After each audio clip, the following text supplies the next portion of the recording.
Bonjour, aujourd'hui on se retrouve en vidéo pour travailler une nouvelle catégorie de mots que sont les déterminants. Donc on va d'abord voir ensemble quelle matière nous allons travailler, qu'est-ce que nous allons apprendre dans cette séance et pourquoi c'est important de connaître les déterminants. Donc il s'agit bien sûr d'une séance d'orthographe et de grammaire principalement et nous allons revoir ce qu'est un déterminant, comment on peut le trouver dans la phrase, à quoi il sert et nous allons aussi apprendre à identifier différents types de déterminants. C'est important de bien savoir et de connaître les déterminants puisque ils sont très courants dans toutes les phrases et qu'ils nous servent à écrire notamment des histoires et des petits récits. Alors avant de passer à l'identification d'un déterminant dans une phrase, on va se rappeler qu'est-ce qu'un déterminant. Un déterminant, ce sont les petits mots qui sont placés avant un nom. Donc si vous ne vous rappelez plus ce qu'est un nom ou comment le trouver dans la phrase, je vous renvoie à ma vidéo sur le nom qui est disponible sur la chaîne. Donc le déterminant, c'est le petit mot qui est avant le nom. Un chien, le un est un déterminant. La petite fille, la est un déterminant.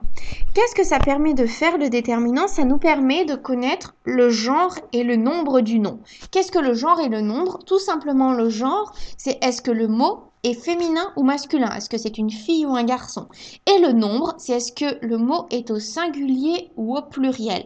Est-ce qu'il y en a un seul ou plusieurs? Donc voilà, le déterminant va vraiment nous permettre de savoir si le nom est au féminin ou au masculin, au singulier ou au pluriel. Par exemple, la petite fille, on a dit que le déterminant c'était la. Là, on voit bien que c'est un déterminant au féminin et qu'en plus, il est au singulier puisqu'il y a la petite fille, il n'y en a qu'une. Fille est donc un nom féminin et dans cette phrase, il est au singulier. On continue, donc un déterminant. Déjà, on va voir plein de petits exemples. Donc, je vous propose là de mettre pause sur la vidéo pour lire la liste des déterminants proposés qui sont en gras, donc en noir foncé, dans le petit encadré. Donc, vous mettez pause sur la vidéo et comme ça vous entraînera à la lecture et puis à lire tous ces petits déterminants. Nous, on va les lire ensemble une fois que vous l'avez fait. Nous avons donc des déterminants le, la, les, ainsi que une, un, des, mon, ton, son, ma, ta, sa, mes, tes, ces, ce, cette et ces. Voici tous les déterminants qui existent. Enfin, la plupart, une bonne partie sont présentés ici.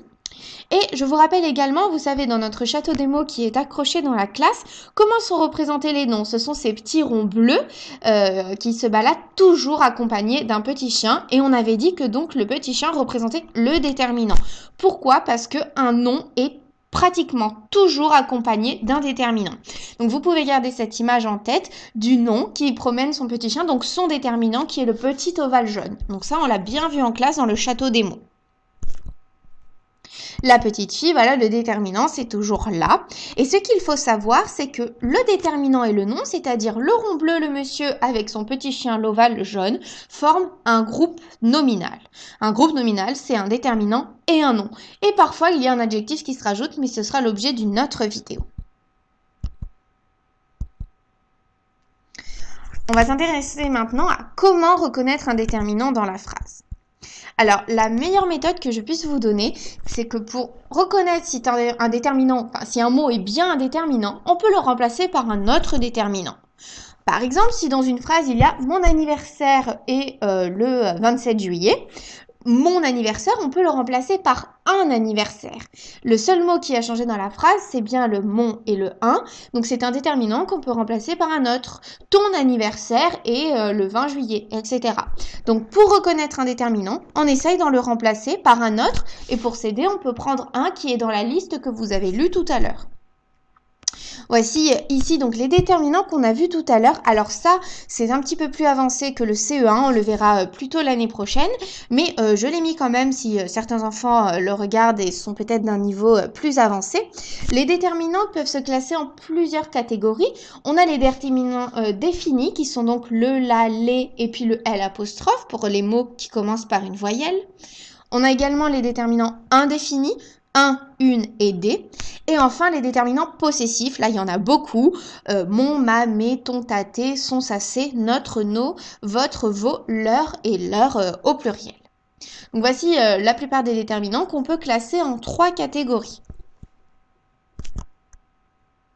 Donc un petit exercice pour vous entraîner.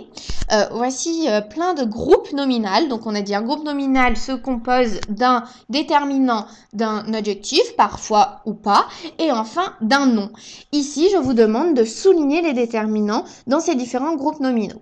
Donc vous pouvez mettre pause et vous entraîner sur une feuille à écrire ou à souligner les déterminants. Et nous allons voir la correction dans la diapositive suivante.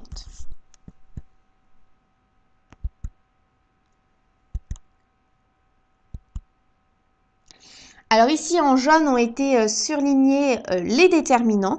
Donc on voit bien que dans les groupes nominaux ici, ils se trouvent au tout début et puis qu'on en a de différentes sortes. Un, une, c'est, son, le, la, les, leur, votre, notre, des, mon, ça. C'est plein de déterminants qui ici nous permettent de savoir si les mots, vous vous rappelez, on a dit, sont au masculin ou au féminin, ou au singulier et au pluriel. Et c'est ce qu'on va voir maintenant. Comment savoir si le genre et le nombre du nom.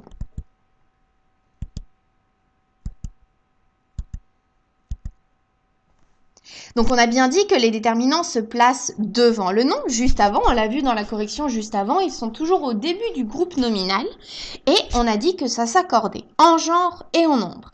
Effectivement, si un nom est singulier, par exemple chien, eh bien son déterminant sera singulier. On va dire un chien, on ne va pas dire une chien ou la chien, ça ne veut rien dire. Pareil pour un nom qui est au féminin, son déterminant sera au féminin, on ne dit pas le fille. Par exemple, j'ai bien vu le chat du voisin dans le jardin et non pas la chatte. Si on avait voulu le mettre au féminin, le nom aurait changé. J'ai vu la chatte du voisin dans le jardin. Donc chat ici est bien sûr un nom masculin. Le déterminant nous a permis de le montrer puisque c'est le.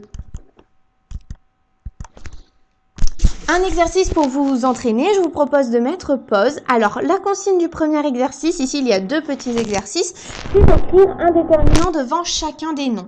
Donc, il y a une petite dizaine de noms. Devant, vous choisissez le déterminant qui convient. Petit indice, par exemple, si le nom se termine par un S, on se rappelle la règle, quand il y a un S à la fin du nom, c'est souvent que ce nom est au pluriel. Donc, il faudra mettre un déterminant qui convient. Pour l'exercice numéro 2 qui est juste à côté, je vous demande à l'inverse de compléter avec un nom, le nom de votre choix, mais qui correspond bien au déterminant proposé. Par exemple, le premier déterminant, c'est un. Il faudra mettre un nom qui est masculin, puisque un, c'est au masculin. On ne pourra pas écrire un fleur, par exemple. Je vous propose donc de mettre pause, de vous entraîner, et cette correction-là sera disponible dans la description de la vidéo. Et nous continuons ensemble. Nous allons voir maintenant plus précisément qu'est-ce que le genre. Donc on a dit que le genre c'était féminin et masculin et on va s'y intéresser d'un peu plus près. Si le nom est au masculin, eh bien le déterminant ce sera souvent le ou un. Le loup, un garçon, un bureau. S'il est au féminin, donc si c'est une fille, là on mettra plutôt la ou une. La poule, une fille, une table. Ça pourrait également être ma. Ou pour le masculin, mon loup, mon garçon, mon bureau. Et dans notre château des mots, ces noms masculins et ces noms féminins sont représentés. Donc on voit bien le nom avec son petit déterminant. Et on se rappelle que pour différencier, le nom au masculin est donc le rond bleu et son petit chien, et tandis que le nom au féminin a un petit nœud sur la tête pour faire référence donc au féminin. Un petit exercice pour vous entraîner sur le genre des noms.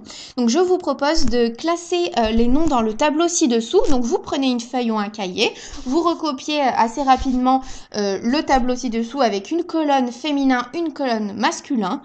Et il suffit de classer la liste de mots au-dessus dans la bonne colonne. Soit ces mots sont féminins, soit ces noms sont masculins. Je vous ai donné une petite astuce pour se rappeler que féminin, c'est ce qui veut dire les filles. Féminin commence par un F comme fille. Donc vous pouvez essayer de vous rappeler de cette astuce dans votre tête si vous avez un petit peu de mal à vous rappeler que féminin, c'est les filles et masculin, les garçons. Donc vous pouvez classer les déterminants dans chaque les noms dans chaque tableau et la description dans la correction sera dans la description de la vidéo. À présent qu'on a vu le genre, donc le masculin et le féminin, on va voir ensemble le nombre. Le nombre, on a dit que c'était le singulier ou le pluriel. Donc c'est comme tout à l'heure, si un nom désigne une chose qui est toute seule, s'il n'y en a qu'une, s'il y a un seul animal, une seule personne, un seul objet, on dit qu'il est au singulier, un seul. S'il y en a plusieurs animaux, plusieurs choses, plusieurs objets, plusieurs personnes, eh bien on dit qu'il est au pluriel. Dans le château des mots, pour représenter les noms au pluriel, on a rajouté, donc on a toujours le nom, le rond bleu, qui s'accompagne de son petit chien, mais on a rajouté un petit chapeau et un petit chapeau dans la main du nom ainsi que sur le petit chien pour se rappeler que c'est le pluriel. Et pour le pluriel féminin, il y a de nouveau le nom avec son petit chapeau et son petit chien, mais il y a toujours le petit nœud qui se rappelle du féminin. Et pour finir, un dernier petit exercice où cette fois-ci, je vous demande de classer les groupes nominaux dans le tableau comme tout à l'heure, mais cette fois-ci côté singulier et côté pluriel. Et à nouveau, je vous donne une petite astuce pour vous souvenir que singulier, c'est lorsqu'il n'y en a qu'un et pluriel plusieurs. Regardez, j'ai souligné en rouge le S de singulier et le S de un seul. On peut se rappeler que singulier et un seul commencent tous les deux par la lettre S, tandis que pluriel et plusieurs commencent tous les deux par la même syllabe plus. Donc c'est une petite astuce mnémotechnique pour se rappeler du singulier un seul et du pluriel plusieurs. Voilà, merci pour votre écoute.